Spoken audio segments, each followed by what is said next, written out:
আসসালামু আলাইকুম। তো আমরা বিয়ে শাদী শেষ করে বরকে নিয়ে আসলাম খাওয়া দাওয়া করাতে। তো এখানে ছিল আস্ত একটা খাসি। বর প্রথমে খাসির মাথাটা ভেঙে নিল, আর ওদের এই খাসিটা অনেক সুন্দর করে সাজিয়েছিল। ফোনে দেখার চাইতে বাস্তবে দেখতে অনেক ভালো লাগছিল, অনেক বড় লাগছিল। যেহেতু আস্ত খাসিটা একটা স্ট্যান্ডে বসিয়ে দিয়েছিল, সেজন্য এটা সুন্দরভাবে দাঁড় করানো ছিল, এই জন্য দেখতে আরও বেশি ভালো লাগছিল। এই আস্ত খাসির রোস্টটা স্পেশালি আমাদের জামাইয়ের জন্য ছিল। তারপর আমরা সবাই তখন আবারও খেতে বসি। আমি আমার বোনকে খাইয়ে দিলাম। আগে দেখতাম এরকম জামাইয়ের সামনে শাকরা না দিলে সবাই টানাটানি করে নিয়ে যেত, বাট এখন আর কেউ সেটা করে না। এখন সবাই ভদ্রতা বজায় রাখে। আমরা আসলে এতটাও খাদক না, আমরা পুরোটা শেষ করতে পারিনি, তো যতটুকু পেরেছি খেয়েছি। তারপর আমরা আবার বর বউকে নিয়ে নিচে চলে আসি। তারপর সবাই আবারও একটু ফটোশ্যুট করে নিল। এখানে দুইজনের ফ্যামিলি ছবি তুলে।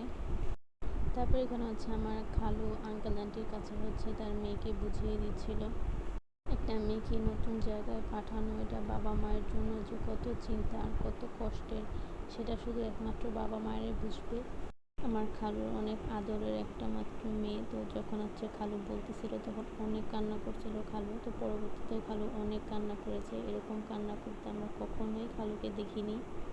একটা মেয়ে নিজের পরিবার রেখে অন্য একটা নতুন পরিবারে যাবে, এটা তো একটা কষ্টের।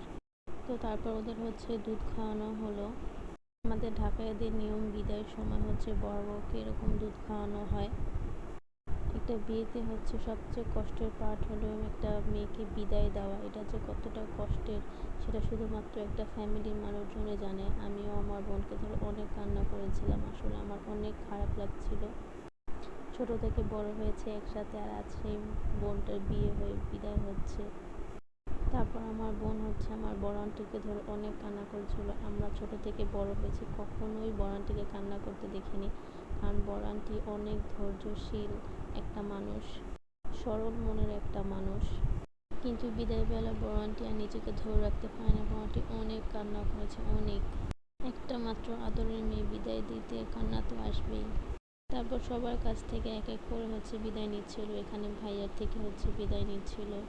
এখন আমার এই ভিডিওগুলো দেখে আমার খারাপ লাগছে। আমরা আমার বোনকে নিয়ে যাচ্ছিলাম গাড়ি পর্যন্ত বিদায় দেওয়ার জন্য। তো হঠাৎ নাফিসকে খুঁজতেছিল সবাই, নাফিসকে পাচ্ছিল না। তারপর নাফিস দৌড় দিয়ে এসে বোনকে জড়ায় ধরে অনেক কান্না করে। আসলে নাফিসের সাথে আমার একটা কথা হয়েছিল যে ও নাকি ওর বোনের বিয়েতে কান্না করবে না, কারণ দুই ভাই বোন সারাক্ষণ মারামারি করতো, ঝগড়া করতো। ভাই বোন থাকলে আসলে এরকমই হয়। কিন্তু ও তখনও বুঝতে পারে না যে ও বোনের বিয়ে হয়ে গেলে ওর কতটা খারাপ লাগে। ও বলতেছিল যে বিদায় হয়ে গেলেই ভালো হবে, বেঁচে গেলাম, ওর রুমটা আমার হবে, সাধারণত যে যা বলে আর কি। কিন্তু যখন আসল সময় আসলো, ওর বোন আসলে সত্যি সত্যি চলে যাচ্ছে, তখন ও আর নিজেকে ধরে রাখতে পারে না। ও অনেক কান্না করেছিল ওর বোনের বিয়েতে তখন। সেজন্য নাফিসকে সাথে করে নিয়ে গিয়েছিল। তারপর আমরা আমার বোনকে গাড়িতে তুলে দিলাম, আর বরপক্ষ গাড়িতে করে নিয়ে চলে গেল।